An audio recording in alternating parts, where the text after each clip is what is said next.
There was this camel owner that was traveling across the desert and pitched tent for the night. And the slaves came in to report that they had 20 camels and only 19 pegs to tie them to. What do they do? So the master said to them, you know, these camels are stupid creatures.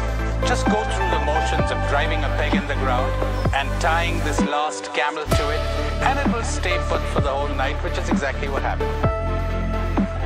The next morning, when they left a tent and were moving on, the slaves came to report that this camel wouldn't budge. Ah, said the master, you probably forgot to go through the motions of untying him.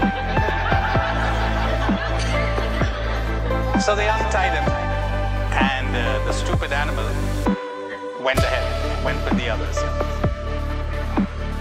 How like human beings, who are so thrilled by things that are not real. Welcome to the Mindful Self-Indulgence Podcast. You have been warned.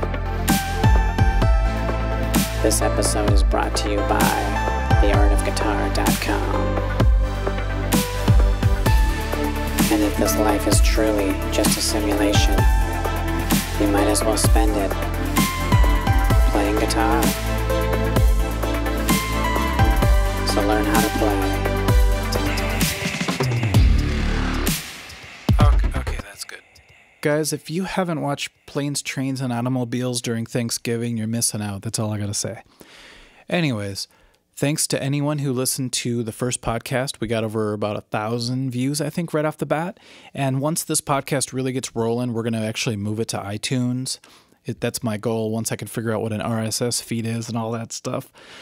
But for now, we're just going to do it on the channel, and I feel like if we put it up in front of a lot of eyes, when we do move it, the people that really do like the podcast will follow us over, so that's great.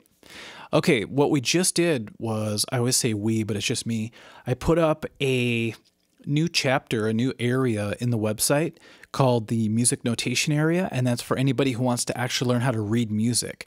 A lot of times when you teach online, it's really hard to teach using music notation. In other words, not tab, not chords, charts, not just showing people how to do it and copying, but actual music. So what I wanted to do was make it its own area so that people can learn if they want to. It's not going to be necessary in order to play guitar. A lot of people are under that impression. Like, I hear this all the time. I can't play guitar because I can't read music, so I just won't try. And that's the biggest myth ever. You could still play guitar, but it's just going to be limited as far as your knowledge goes. If you start to learn out of a method book or on our website and you go step by step, learn each string one at a time, the open position notes, next thing you know, you have a better understanding of rhythm. You can communicate with other musicians in a really cool way. Like, for example, if you talk to a piano player and you want to tell them what notes you're using, you don't want to say 5, 7, you know, like tab. In fact, that actually happened one time at a jam session, and the guitar player was trying to tell the piano player how to play using tab numbers. It was funny. So it gives you a new confidence because you understand music on a deeper level. You understand the fretboard in a very deep level. Not only will you see shapes now, you'll see the letters, the actual notes, the pitches. And then you're able to pull off new things that you never thought you could because you're more confident once you know that stuff. You get rid of little mistakes that you used to make. One huge mistake, I shouldn't call them little mistakes because they're actually big, but would be when you try to play just a bunch of whole notes like we have on our first lesson. E to F to G. A lot of people end up killing the note before they go to the next one. So that stuff goes away when you really zero in, put a microscope on your playing, and you have to do that, by the way, when you do music notation. We also put a metronome in the background to all the lessons, and I play it with you so that there's someone helping you along. Because if you've ever tried to get through a method book by yourself, it's kind of boring, and it's really hard to crack it open when you're not that inspired to learn. So my goal for the website, as far as music notation goes, is to give you an example of what the music sounds like whenever it's necessary, and then put the music on the screen so that you can always have it with you no matter where you go. But I also want to make a PDF version available. That just reminded me, I forgot to do that. I'm going to do that before I leave. It's 3 in the morning, but I got to get this done tonight. Okay, enough rambling. Hopefully you're sold on the idea of learning how to read music notation, even if it's just the basic side of things, okay? So if it's just the open position, to me, that's better than nothing. You know, if you want to move on and learn the entire neck and learn how to read and sight read, that's great. That'll be down the road. But try not to laugh at the wimpy area right now. There's only 5 lessons because I started today. So hopefully that can get you guys on the right path. Okay, the next couple podcasts, we're going to have some special guests. I've got some people lined up. I've got one of my former students who's actually one of my favorite singers of all time.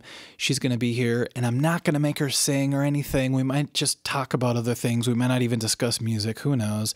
That's kind of what I want this podcast to be, wide open.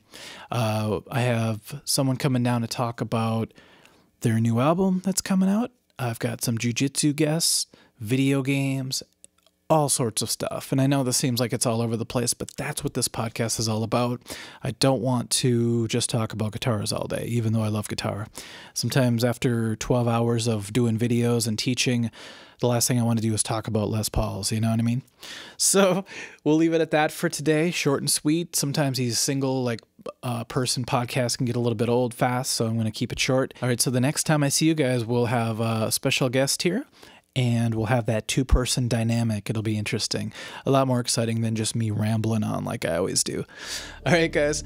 Thanks again. Hope you had a good Thanksgiving. Remember to watch Planes, Trains, and Automobiles. And we will catch you on the next podcast. See ya.